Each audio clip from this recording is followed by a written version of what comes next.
almost any retailer in the United States and see a tank that says roosters only. It's not worth it to buy it. Next one, Oliver. Pullets. Pullets are what most often are ordered for the tanks. Pullets being the name for a juvenile female chicken. While it's never a 100% guarantee that you'll get all pullets in your order, finding a rooster is very rare.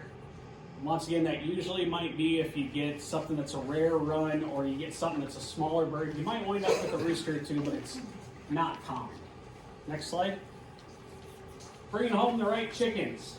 Why that Cornish isn't the right choice. Next. How to buy the right birds. Chickens are formed into three classes: a meat bird, an egg layer, and a dual purpose. After these three classes, all that is left is really what size of bird you want to buy. Next. Meat birds. So this class of bird is destined for freezer tank. Meat birds have been bred over the years to produce good meat at a fast rate. Birds like a Cornish cross can produce 4 to 5 pound carcass in as little as 8 weeks, or a heritage bird may take up to 8 months. Either way, these birds are born sterile and will produce very few eggs.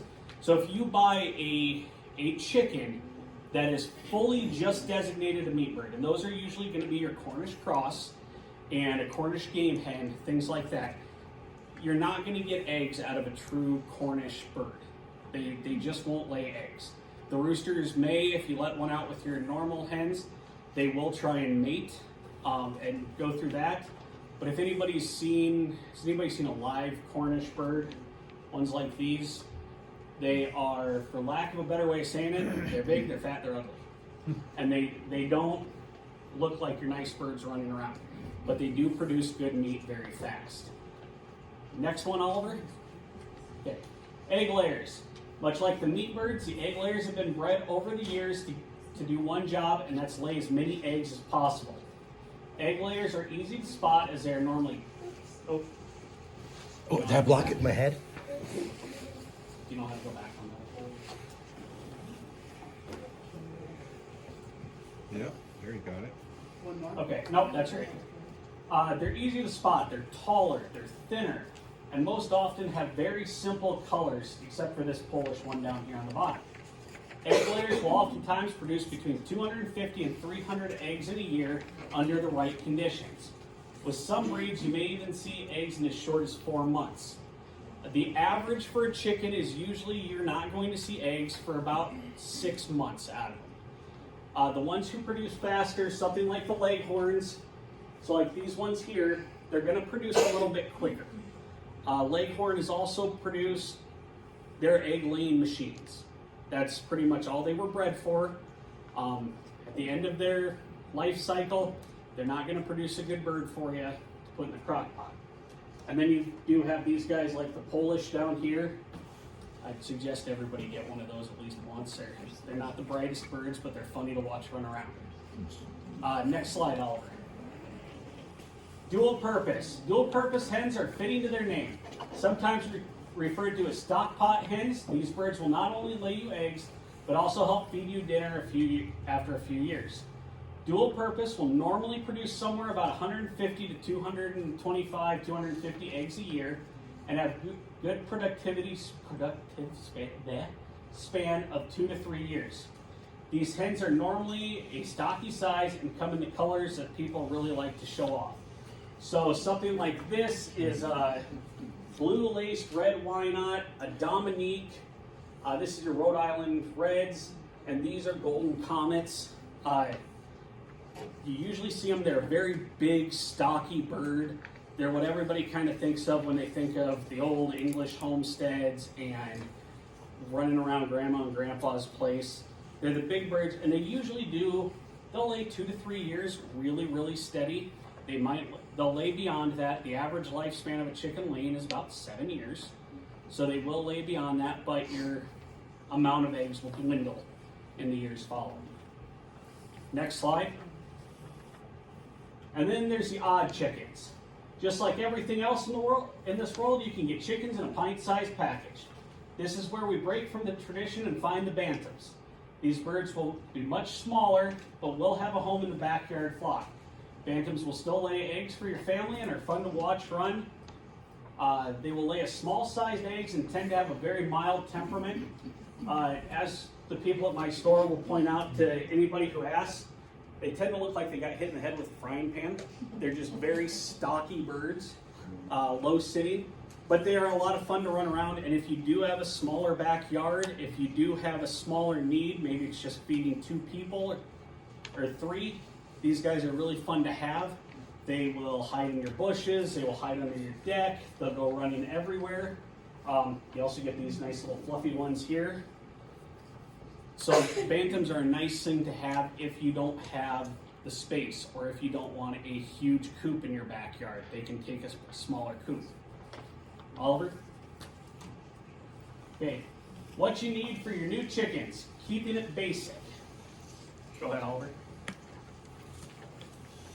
Okay, so baby chickens like it warm, keeping them at a temperature between 90 to 95 degrees. This will help them thrive. With that, I always get asked when chickens come into the stores, how are they kept warm? The little glove warmers that you guys get when you go to football games and things like that, they usually come in with 2 or 3 of those taped to the side when it's cold. So that's how they help keep them warm, and then we get them underneath a heat lamp right away. You can do this a few ways. Wall heater, heat mats, and a heating tower or a heat lamp. However, the heat, you just make sure the birds are able to move close to it and away as needed. If you choose the heat lamp, please do so safely. Heat lamps are a good resource, but can also be dangerous inside the house. Most people, if you're in town, I'm guessing you're probably going to keep them in your house. Keep your brooder somewhere inside or in your garage or anything like that. Heat lamps they're a dangerous option. They are an option, and it is something that you can use, but just be aware the bulb breaks, anything like that, to watch closely to what you've got. This is just going to be your standard heat lamp. There's a bunch of old wives' tales and things like that, the old farmer tales. You have to use a red lamp, because if the chickens start pecking each other, they can't see the blood, they can't do anything like that. Red, white, it doesn't matter what you use, just keep them warm. If you're going to use something like this, it comes with a stand, you just set it up inside your brooder. They'll come up next to it if they are too cold. They'll move away from it if they're too warm. With a heat lamp, with something like this brooder set up here, make it so you can easily change the height. If you notice the birds huddling underneath it really close, lower the lamp down. If they're spread out away from it, raise it up. They'll tell you, as long as you pay attention, what they need. The heating mats are nice. If you're going to do it under something, just know you're going to have to clean them constantly. And the heat platforms, something like this down here, these have gotten really popular in the past few years, but they are something to be aware of. You need to constantly be changing that height on it, raising it up as the chickens get bigger. I've seen a lot of stuff, different tricks that people try and use. They'll tell you to put the feather duster in there to make the chicken more comfortable. They'll tell you to do all that type of stuff. They work, but no matter what, you're going to need a heat lamp. There's some way to heat in there. Oliver, next. Okay, the brooder. You got a question? Yeah. So, from your experience, and do you know which one's the most cost effective? I've never used any of them before. So, no matter what, you're going to have them on 24 hours a day, 7 days a week, for at least probably the first 4 weeks, until they get big enough and they start having true feathers. It's not going to matter which one you use. I know there's people out there that will tell you, oh, I noticed a huge jump in it. This isn't like running a stock tank heater. You're not going to notice a $25, $50 jump in your heating bill using this. You might see $4 or $5. So it's more what you're comfortable with. I personally really like these when I'm doing a small number of birds. It's not a chance of a fire. It is not a chance of it dropping. It stands up on its two legs. They can move around it on all sides. So the front and back heat up. They're easy to clean. They're easy to get done. And this thing, the bulb will inevitably break with this. It's just gonna happen at some point. You're gonna move it, it's gonna break. You're gonna store it away for the winter, it's gonna break. This thing, I've had mine now for 3 years, and it just keeps going. Yeah. What would you consider a small mistake? About 8 to 10. I've even had as many as, our last run of Cornish last year, we bought 100 of them, and I used this just put in the middle of their brooder, but it was also towards the end of summer, so it's not like I needed a ton of heat in the shop where we had them at. Anything else? Okay. The brooder. A chicken brooder can be as simple as using a cardboard box to as complex as a large wooden structure. The whole point of the brooder is a controlled environment that allows the chickens to move around and away from the heat as necessary. This will also be where they eat, drink, and do their business. Personally, I've used everything from a 27-gallon just black tote, but now I go for a much simpler setup. I've done the stock tanks up there. I've had something like this before. We went really simple last year for a large space, and I just bought 2 large 5-foot swimming pools, the cheap plastic kiddie pools. One's on the ground, put my shavings in there, turn the other one upside down on top of it, cut a square hole in the top of it, put a piece of screen over it, and that's what I use for my chicken brooder now. It does not have to be a big complex thing. Most people, when they get into chickens, they inevitably find online Joe Salatin. So, okay, some people have found him. And he makes these huge brooder boxes, and everybody wants that type of thing. For most of what you're going to be raising in town, you don't need that. You just need something basic. Chickens, if you've raised chickens before, baby chicks are dusty. Wherever you put these at, know you are going to have a very fine layer of dust that is just going to get thicker over time. Don't put them in your kitchen. Don't put them in your dining room. Don't put them in your living room. Ideally, put them in the basement in an unfinished room if you need to. Put them out in the garage, somewhere draft free. You want to just make sure you keep them warm. And don't feel bad looking at what some people have online. And I've seen everything, fish tanks, all that stuff. Just keep them warm. That's all you need to do. Next slide, Oliver. Okay, feeders and waters.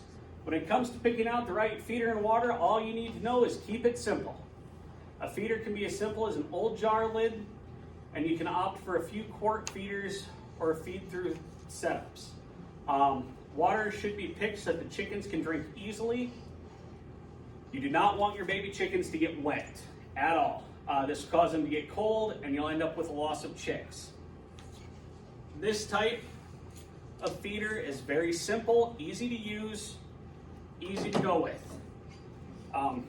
Almost everybody's probably seen one of these in grandma's house or out in the shop. You put a quart jar on top of it, smallmouth quart jar, and you feed your birds just like that. You can get something like this kit right here, and it's going to give you a nice little starter, something for your birds to graduate up to, and a water, and then a heat lamp, and all that stuff, and a how to start book. You can use something like this. And these, we just started carrying. I brought these in because this is probably the easiest water I've seen in a long time. You hook it up to a pop pump, and it just goes. And it's a nice way of doing it. I was kind of shocked when they brought those in, but that's all you need. Yes. I'm either having a dream or a vague memory when my grandma would give her chicks.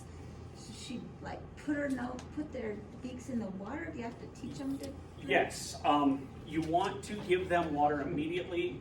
Dip their beaks in the water. You don't necessarily need to do every bird.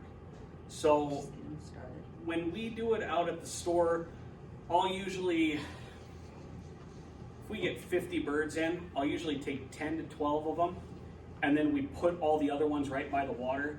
They'll see the other ones going to the water and taking a drink, and they'll all learn from each other. But yeah, it's pretty easy to get them going with that. Next slide, Oliver. Bedding. Chicken bedding can be anything you would like, except for fine pine shavings. Don't use fine pine shavings. Use medium to a large shaving.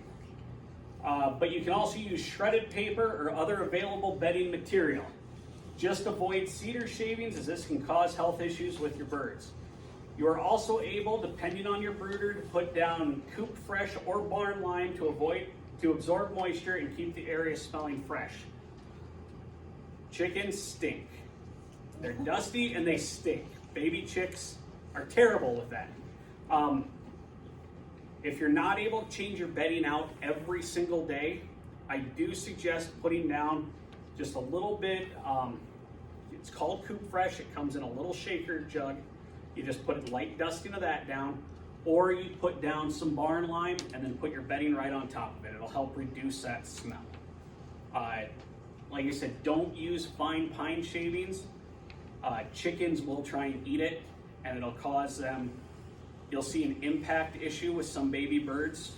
That's usually what causes it. They eat that pine shaving first thing when they get into the tank. They don't get enough water in, and it causes that to happen. Next slide, Oliver. Feed. Feed will be the final item that you need. Most farm feed stores will have a chick starter. Chick starter should be around 18% protein. When your chicks arrive, they do not need grit or added calcium. They're ready to, until they're ready to start eating scratch grains. I can't tell you the number of people. I'm a retailer. I love for people to come in and spend money. Don't spend the money when you don't need to. They don't need calcium when they're babies. They need that when they get closer to producing eggs. They don't need grit when they're babies. Most of you are going to feed exactly what's right down here.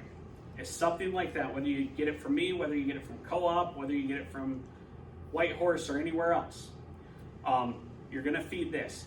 There is nothing in there that they need grit for. So they can eat it, they can process it, and they'll be just fine for you.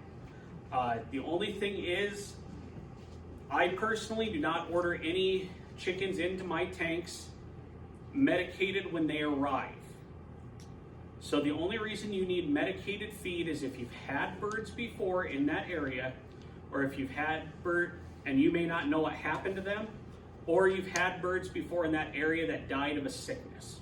Then you want to feed medicated feed or order your chickens in treated.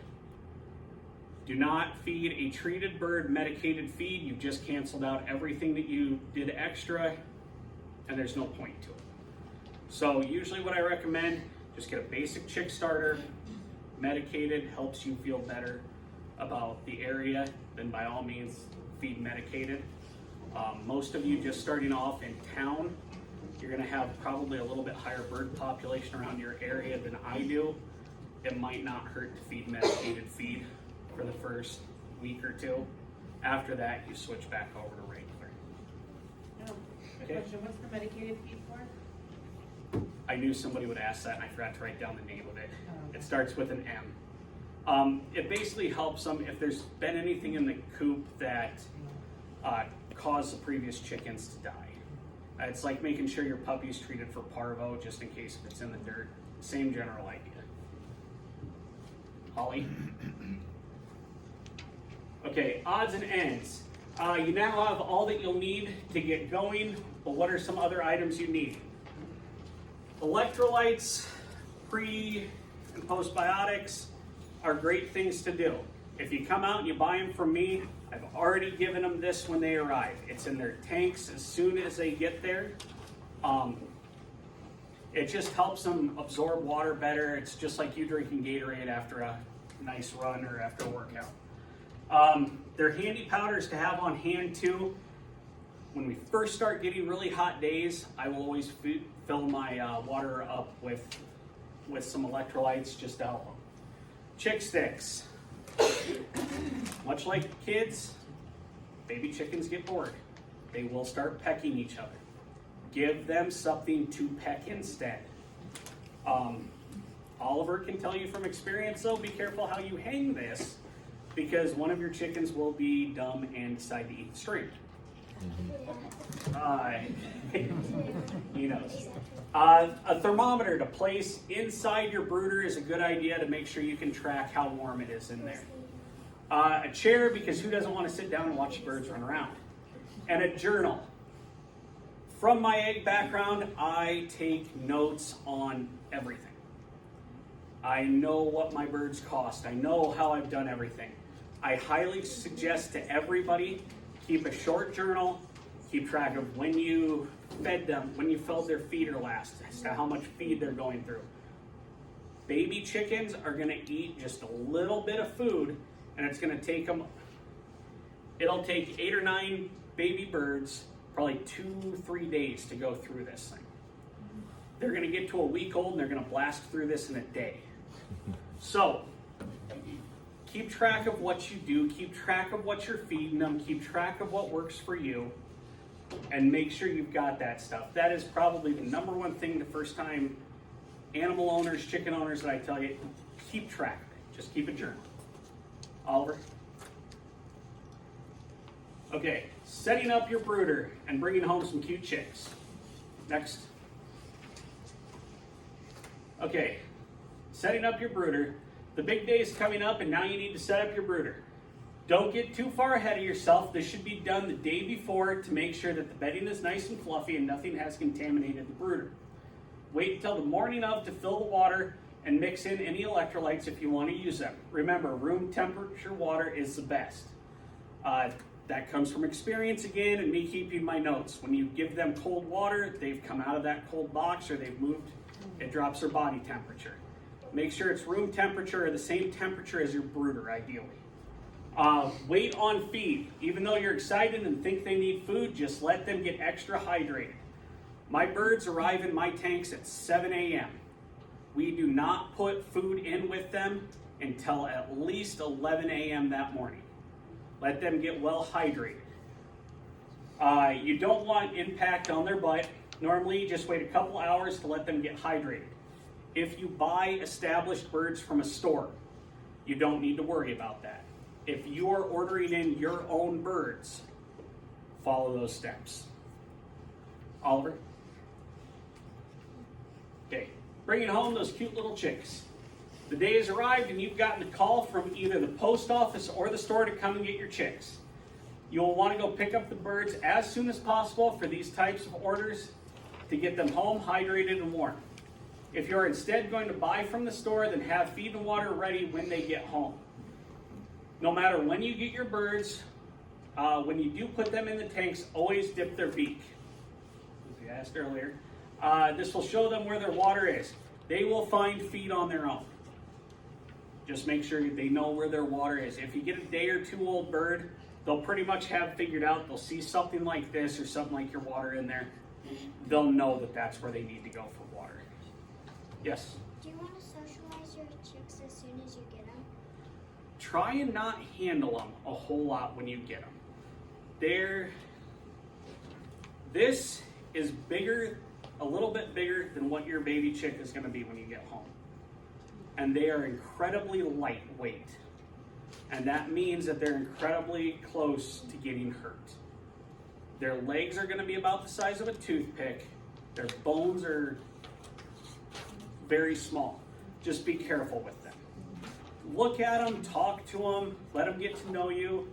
If you've not had chicks before, chickens recognize their owners and they know what's going on. When we first got our birds, we trained them to a cowbell. We'd ring the bell, they'd get mealworms, and they knew it was time to go back to their coop at night. They'll recognize sounds, they'll recognize everything else. They'll even start to recognize their names if you name them and keep calling them. It's just like a puppy, except for this one gives you food instead of taking it all. Next one, Oliver. Oliver, okay. No, you are not a failure. We all go through this. Next, okay. The birds are home, and what could go wrong? Well, a bit could go wrong. They are chickens after all, but don't worry, every chicken owner has gone through this, and for the most part, we're all here to help. The most common issue within the first 48 hours of birds is that some may go down. This can be due to a lot of things. It could be they were too cold in transport. It could be that they got wet in their water. It could just be that the bird went down. Don't allow yourself to give up. It happens to everybody. Chicken, there's that old saying, sheep are born looking for a place to die. In extent, welcome to chickens. Don't immediately let your mind wander to the worst case scenario. It just happens sometimes. I, up there at the store, keep the policy, you buy the bird from me, it goes down in the first 48 hours. I don't want you to bring back the bird. Come back and tell me you had a bird go down, I'll get you a new one. So don't worry about that. Next one. Okay, but that's it, right? No, it isn't. Baby chickens are fairly easy to raise, but there are a few things to watch out for. Impacted butts. This will happen if the bird is not properly hydrated and eats too much. It can also happen if the bedding is wet and the bird's poop causes the feces to stick to the butt. To remedy this, just place the backside of the bird under some warm water and massage the area. The plug will fall out eventually. Then try and dry the area the best you can. Don't use a hairdryer on them afterwards. Don't worry about that. If you can get them a little close to the heat lamp just to keep them warm, they'll be fine. And this is where, too, I say don't use fine pine shavings. Don't use sawdust. They'll eat it. This will cause the same issues with you. Next. Okay, anything else? Yes, you may have to deal with pecking. This happens when birds decide that one of the other ones may be weak or just decide they don't like it. This is easy to spot as you'll see bloody damage on the back side of the bird. They usually like to peck around the butt area. At this time, take the bird away, treat the area with blue spray, just your antibiotic spray, antiseptic spray, and help it keep it separated from the others just until it doesn't have anything. That's where the old red light thing came in. You keep a red light on them, they can't see that. It doesn't matter, they can smell it. So just keep them area, keep it clean. At that point, I change out the bedding, make sure everything's cleaned up, spray the bird, make sure it's dried, that it's not bleeding anymore, and you should be good to go. Oliver? What more could go wrong? There's always something that could, but the things to remember is that we are all in this together. It doesn't matter if you're a large-scale Joel Salatin producer or just a few birds in the backyard. We're all in this together. Please never feel like you have to go through things alone. There are plenty of resources and very knowledgeable people in our area and online. Just ask. People are here to help. As far as out at my store, we have plenty of people who have had multiple birds through their lives. We've had multiple birds at our house. If you guys have a question, you don't know, you don't need to come out, call, ask. We'll try and get you the answer. We'll try and get somebody who knows the answer for you. Don't ever feel like you guys just have to suffer through something or you have to wonder what's going on. Ask. Yes? So I came in a bit late. You said my store. What's your store? I manage Baumgart's. Oh, got it. Yep. Oliver? But what about those scary stuff that I have read? I'm right there with you. I've read all that stuff too. Some of the things in today and age are just put there to make us scared. Chickens are no different, but you have embarked on a great journey of raising your chickens to provide food for your family. Good for you guys. Everybody has read everything that's going on and seen the YouTube videos and seen everything else, TikToks, all that, and on the different news channels. If there's one thing that I have noticed with the experts that get brought on, pretty much all the experts that get quoted on TV, all started raising birds about the time that COVID started. This past winter has been harsh. I can tell you I have spoken to Purina, I have spoken to Cargill, I have spoken to the producers of our food, I've spoken to everybody else. They are not changing things to try and make chickens produce less. It's cold. Your chickens will not produce that many eggs when it's cold. Fall below 8 hours worth of sunlight, your chickens produce less. And really, with as cold as it's been, chickens need a set amount of protein to produce an egg. I don't know about any of you guys. I would rather my bird use all that protein available to keep itself alive than to give me an egg in the middle of December and January. I understand not everybody may agree with me on that, but I've been at this for a little while. I've talked to people who have been at this for a little while, and if you talk to the people who have really been raising birds, they're all going through that type of deal this time of year. Oliver, next. Growing up, how to deal with growing birds. Next. The baby. The baby bird is a cute little ball of fluff that just melts every kid's heart, and the general reason your kid wants to come to a farm store every spring. We know them and love them, but remember they're fragile to handle, so handle them as little as possible.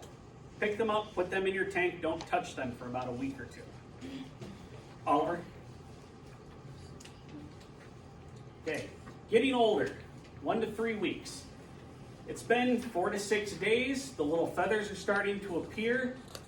So these little feathers on the wings, people call them pin feathers sometimes. They're just starting to appear on the birds. They'll run around with their wings spread out, looking like they're trying to fly, and you'll see a little bit of what their coloring looks like when they get older. You will not start seeing, these are going to be the first feathers to form, then you're going to see some tail feathers, and then you'll see the rest go in. Oliver?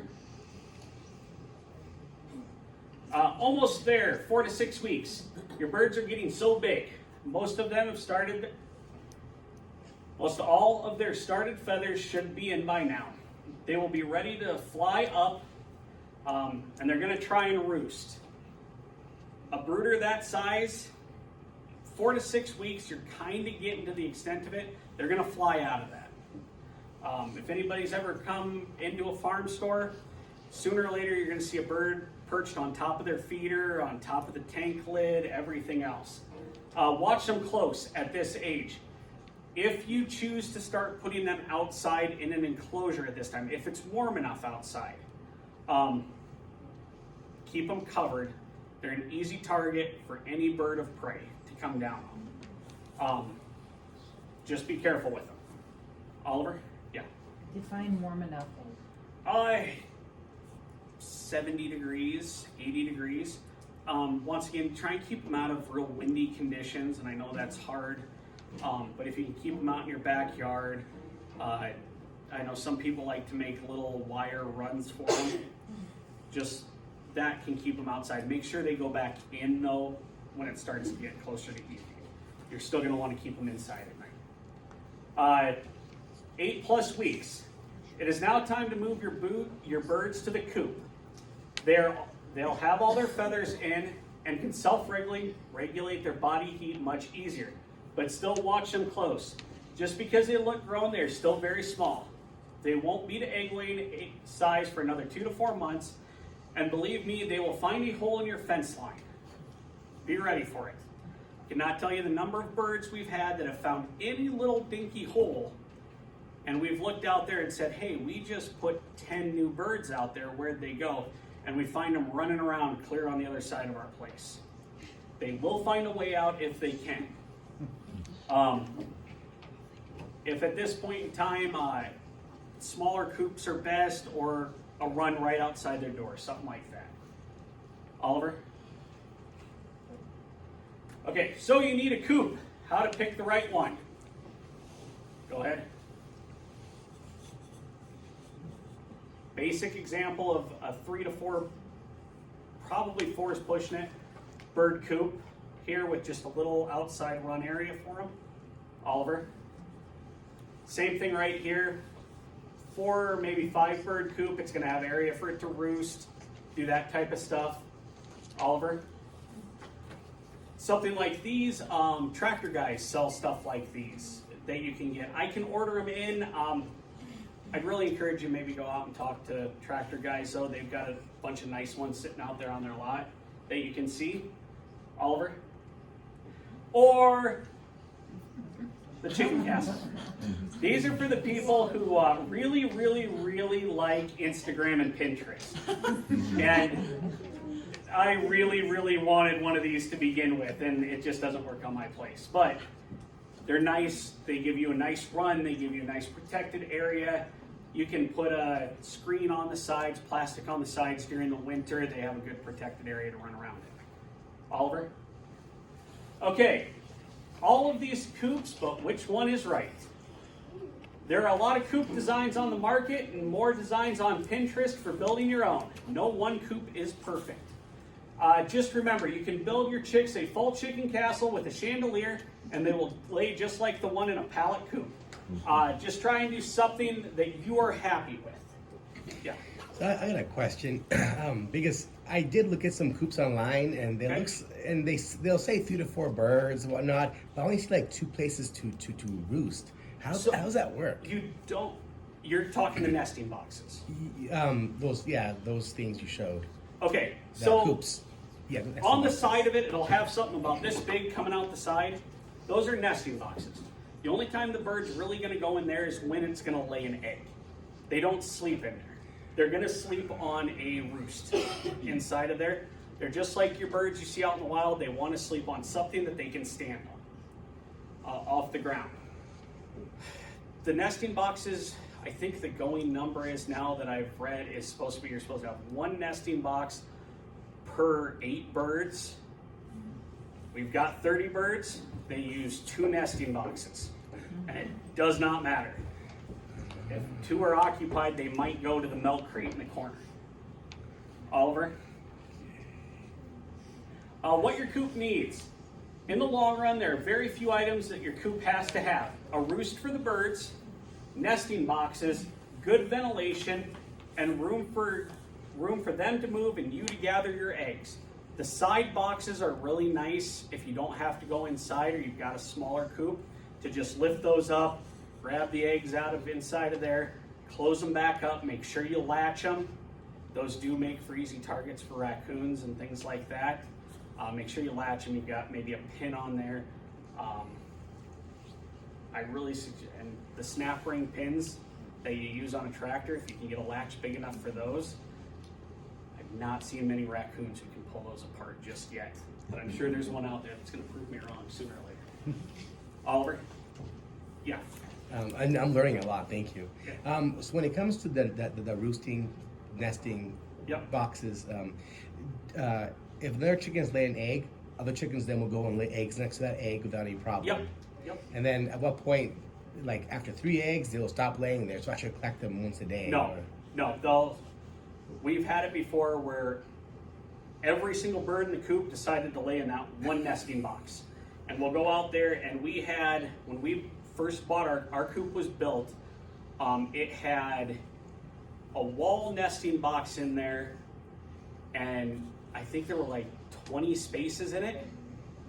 The guineas went to 1 box in the corner, the chickens went to 1 box up top, and nobody used the other 18 spaces. So I just got rid of it, and I put some, and I'll show you some of the nesting boxes here coming up, but they'll make it really easy. Chickens like to roost, and you'll find them in crazy spots. But when it gets cold, just remember that the wider and flatter the bar, better for keeping your chickens' feet warm. Chickens will roost in the bar and fluff their body down over their feet. Personally, I use an old 3-inch rail from a fence that we had on our property. That's what my chickens go on. Most of the people that I know and that I follow online and I communicate with use a 2x4. Don't put it the long way up, lay it flat, give them an area that they can put their feet down on, and they don't have to worry about bad circulation. One thing I was told, and whether this is 100% true or not, if your chicken's feet nails get longer in the winter, it means that they've got good circulation in their feet. If they stay really short, it means they're not getting good circulation. I don't know how much of that is true. I just know I've had to trim my chicken's nails a few times this past winter. But that's all they need to sleep on. You will find chickens hidden anywhere possible. We found them in our shop. We found them Underneath things, when they're young and if they have free range, you will find them just about anywhere. When you spread a chicken's wings, if you want to keep them from flying, you cut everything but the last 3 feathers on the tip of their wing. And that will help keep them from flying in the air. And at a later date and time, once we get through stuff, I can even show some people if they want to learn how to do that. I can maybe do something out at the store to teach you guys how to do it. Next, Oliver. Nesting boxes. Just like the coops, your options for nesting boxes are only limited by your imagination. You can buy pre-made ones or just mount them in your coop, or you can make them from kitty litter buckets, 5-gallon buckets, old tires, dressers, used kitchen cabinets, filing cabinets, or anything else you can think of. But whatever you do, make sure you keep the bedding in the box clean and free of poop. Chicken poop is high in nitrogen and will eat through the natural bloom on your egg. Me personally, I really like these nesting boxes. It's me. I like the bar out front that they can land on. You don't have to use them. When we started, like I said, we had an old kitchen cabinet that the previous owner had turned into a bunch of nesting boxes. Kitty litter boxes are amazing. If you got a cat, it's an easy recycle point right there. It's an easy way to not have a lot of waste. The 5-gallon buckets, laundry baskets. I just watched a guy the other day, I put filing cabinet in there. He had a 3-drawer filing cabinet that they cut the side out of. And then when he wanted to collect the eggs, he opened up the drawer, collected the eggs, and pushed it back in. So you can use anything you want. And believe me, they'll lay eggs where you don't want them to. We've found eggs hidden all over our place. Our oddest one was they were going down to our pigs and laying eggs in with the pigs' bedding. I think the pigs liked it because they got a treat at night. Next, Oliver. Eggs are here. Oh, and with the nitrogen and the natural bloom. Chicken eggs, freshly laid, will last on your counter for quite a long time if they don't have poop on them. The poop will eat through that natural bloom and can cause rot. Now, it's not going to be next day, anything like that. You wash it off quick, you're good. We choose to clean our eggs. We have a special cleaner we've got for our eggs, and then my boys sell them. But you don't have to clean your eggs every day. And that's completely up to you as an individual. All right, eggs are here now. Wow, that was a long time. Next. Okay, your chickens laid their first egg. Congratulations, your first egg is here. It was only a short 4 to 6 months from when they came home, but why is it so small? You're gonna go out to your coop one day and you're gonna have an egg that's about this big. And you're gonna look at it and you're gonna be so proud of that egg. And I can't tell you the number of them that I've had sitting on my kitchen counter. No, don't touch that. You can't do anything with that. That's a special egg. It gets made into a breakfast sandwich next day. But they're gonna be very small. Some people refer to them as a snot egg because there's not gonna be a yolk in there, a visible yolk in it. It's not gonna be that bright yellow. Okay? So that's kind of what you'll see, and sometimes it won't even be that dark in there. Biscuit sandwiches, anything like that, but that's your first egg. Congratulations, that's a long time to wait. Oliver, next. Now you're getting more. Give your girls a little more time and you'll see the size of their eggs grow and the amount that you're getting increased. Depending on your birds, you'll get an egg every 28 hours to 4 days. It just depends on your bird's production. You will also be at the mercy of the weather. So that's what I said earlier. It gets cold, you lose light, you're gonna lose production. There are ways to keep production up during the winter. Put artificial light inside your coop to keep it bright. Increase their protein. A standard egg laying protein feed is 16%. Upping that to something like 20% can help you get eggs through the winter. Understand though, you are going to decrease the production life of your chicken. Okay, go ahead, Oliver. Okay, things that will limit your egg production. The birds will slow down some production during really hot days and the days where you get less than 16 hours of sun. You can You can supplement your chickens light. During the second winter, you're also going to see a molt. This is when your birds will lose all their feathers. A large increase in production will help get them back on track. Your molt can be as simple as they decide to pluck a few feathers. It can be as harsh with some birds as they look like they're running around butt naked. And I've never experienced that myself. I have seen pictures of it. To me, it looks really funny, but I'm a little bit odd that way. It's funny watching that naked bird run around out in the yard. But they'll go through a molt. Every bird is going to be different. Every time of year for that is going to be a little bit different for the birds. Oliver? Bonus information. The things you don't know from a chicken owner. That's me. Wild and crazy time. Okay, go ahead, Oliver. Okay, we live in wild times where the information you want is at your fingertips. This is all both a good and bad thing. Take anything you hear about chickens with a grain of salt and research it. Most of the time, you will find people jump to conclusions and will run on information with a confirmation bias. If you want it to be the reason of the feed that your chickens stop laying, you will go out and find all the information you need that it's because of the feed. If you think that it's because a coyote got too close to your coop, you will find the information to prove that it's a coyote next to your coop. This is where I say there's a lot of experienced chicken owners in this community. Ask them. Find out the multiple different reasons why you may see things slowing down, why you may see things not happen. Okay, my birds laid all last winter, but they didn't this winter. This is normal. Most of the times your birds are bought April, May, June, and July. You can personally thank my boss. I'm going to have chickens in next week. That was his idea. They're just starting to lay in the fall, and much like teens, their bodies go into overdrive. We see these birds lay for the most part all winter long. It'll slow down, but they're going to lay for you pretty much all winter long. I would suggest at that point, go out and check your coops in the morning, first thing, as soon as you get home from work or over lunch break, and before you go to bed at night.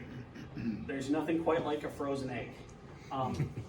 The next winter, you'll be hit with a molt and need to increase protein. Or you may be hit, go back, Ollie.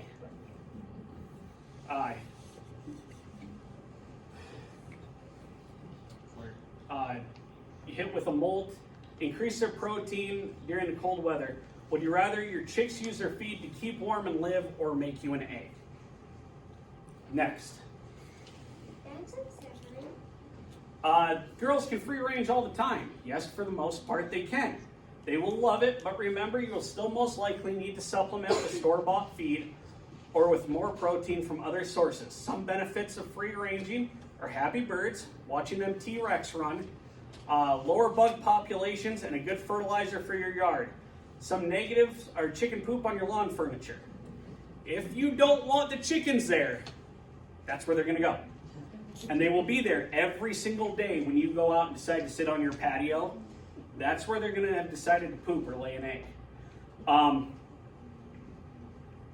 Chickens are fun to have out in free range. I enjoy that time of the year, especially when I drive home and I drive into our area and I watch them all kind of scatter from the areas that they shouldn't have been in. It's fun to watch them run around the lawn. They do run a little like the dinosaurs that you watched on Jurassic Park, just smaller and fluffier. Yeah. You mentioned a frozen egg. Do they thaw, or is it gone? You can thaw it, yeah. Okay. It's just going to take a little while, and I'd suggest probably eating it sooner rather than later, because more than likely it's going to have cracked. So you don't want to put that in your fridge. Oliver? Okay, how do I get those deep, dark yolks? That's a secret I'm going to take to my grave. Go. Go ahead, Oliver. Okay, I'll share. You got to make a deal with the shadow man. Go ahead, Oliver. All right, the secret is really marigolds and a lot of dark greens. This will help get you an orange or dark yellow yolk. This can be done, you can go get alfalfa from someone and let your chickens feed off of that. buy alfalfa meal through a special order through most feed stores. If you guys only have 8, whatever the law in town will allow, I'd suggest getting with somebody else because you're going to buy alfalfa meal in a 50-pound bag. And that's just crushed up, granulated alfalfa dust free. Or you can buy alfalfa pellets from the store that you feed to your horses or other animals and just take out a whole lot of anger and crush them with a rolling pin. And that'll help stimulate that in there. If you do a lot of testing and you do a lot of different stuff with it, you will find if you just feed your chickens a regular diet of pellets, they're gonna have a little bit brighter, almost sun yellow yolk. If you feed them things that are dark, naturally in chloroform, all that stuff, the darker orange you're gonna get. Okay? The other supplements should you give? Really, chickens are overall hardy birds that don't need a lot of extras. We mix apple cider vinegar in with our chickens' water each time we fill their tank. Just like us, it helps with a healthy gut. You can also give them yogurt. It doesn't matter what kind. I've given them just about anything. Probiotics is all you're kind of doing there. There are people who will tell you you need to use essential oils in their bird seed. Once again, up to you. Things like oregano help. You can just get the oregano powder from the store. If you want to be really cool and Pinteresty, you can use essential oil, mix it in their feed and give it to them. The other thing that I really like going around is if you feed them chili peppers, crushed red peppers, that's going to increase egg production. Chickens can't taste anything. They literally can't taste. That's why they'll go, if you have dogs and you're going to get chickens, your chickens are going to go eat your dog poop. It happens. They can't taste it. They don't care. The main reason that I found to put red pepper flakes in with my chicken feed, mice can taste. Squirrels can taste. Most mammals can taste. They stay away from it once they take a big bite of that pepper flake. So it helps keep it. Our goats break into our chicken feed all the time. I started putting a lot of red pepper flake in there. The goats don't go near the chicken feed anymore. Yes? What about ants? Well, ants are going to eat whatever. The nice thing is chickens eat ants. So they'll eat whatever bugs they can. Well, And yes, they will go after a fire ant mound. Hopefully they can run fast once they decide to come out. Next. How much feed will my birds need? Most birds will eat about adult birds will eat about a quarter pound of feed a day, but don't let that fool you. They will eat if they are given table scraps. Chickens can't taste your cookie. They're just equal opportunity ingesters. Make sure you keep lots of greasy and fatty foods away from them. Much like you, it has the same effect on the backside. Chicken feed it's up to you what you want to do for chicken feed. You can add in whatever you want. You can take away whatever you want. You can mix it however you want it. Just try and make sure you maintain with that 16% protein. Oliver? All right, any questions? Yeah. So what age are you looking at before you start introducing them to like more of the scraps or your greens and your... Leafy greens, stuff like that they can easily digest. Not too long after they probably hit that 4-week mark. You can start giving them that. Watermelon they really like. Anything like that that's soft for them. Scratch grains, birds naturally in the wild, if you had a chicken that you were to let go true blue, the way the pioneers did it and the way they did it, 70, 80, 90 years ago, before you had a whole lot of shipping. Anybody know who the first shipper was for chickens to go out? He had the best chicken shipped out. McMurray Hatchery was one of the first ones to really push a lot of that stuff. He was also one of the first chicken breeders to really push the hatching devices and all that type of stuff, your incubators. So the way it used to be, you just you keep a rooster, you keep your hens, about 1 rooster per 10 hens. They'd lay their eggs, you'd let them go broody for a little while, you'd have baby chickens. The baby chickens would go out and eat grass. They'd eat bugs, the little bugs that they could get. They'd peck around and go after whatever they could. They would naturally regulate going after grit, going after other things. Most of us aren't gonna raise chickens that way. We're gonna go buy birds from a store, we're gonna have them shipped in.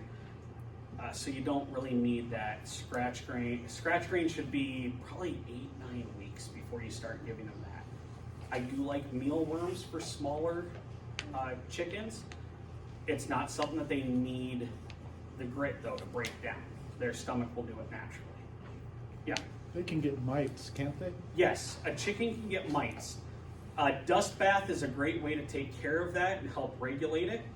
You can put diatomaceous earth down. You can utilize the wood ash from your fireplace or your pellet stove. You can treat it with different sprays if you want to get a chemical application spray. We personally, if you buy a big bag of diatomaceous earth, it comes with a little squirter that's in there. And I bomb our birds once a month during the summer. So I'll close them in, I'll take their doors, and I'll shut all their windows except for one. And I just pump that until it's all covered inside of there, and I'll let them sit like that for 5-10 minutes. I open their windows back up, it all settles down, and they're fine. But you can do things like that. You can treat them direct if you want.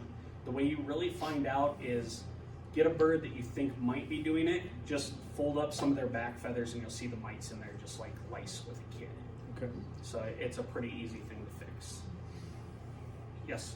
Do you, when your chicks are 8 weeks and they're ready to go to a coop, do you put them in with your last flock? So we do, inside my coop, I have another smaller coop kind of inside of it. So I let all of my big birds see the smaller birds for about 2 to 3 weeks inside of there. They don't get to run out, they don't get to mingle with each other. Doing that, I learned that from a lady here in town who did it that way. I don't see my big ones pick on my little ones then. So they see each other, they live with each other, they sleep with each other in that pen, but I don't see the attacking of the young ones. Otherwise, I've seen things where they'll say, go out in the middle of the night and put your birds out there on a roost right next to the larger ones. And in the morning they wake up and they don't know it. I've done that too. It worked okay, but those were bigger, fully grown birds that we were adding to our flock. So, anybody else? Ollie, you can hit the button. Next. Okay, thank you for coming.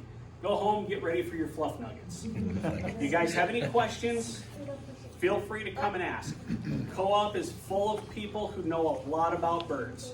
Up at Baumgartner's, we've got people who know a lot about birds.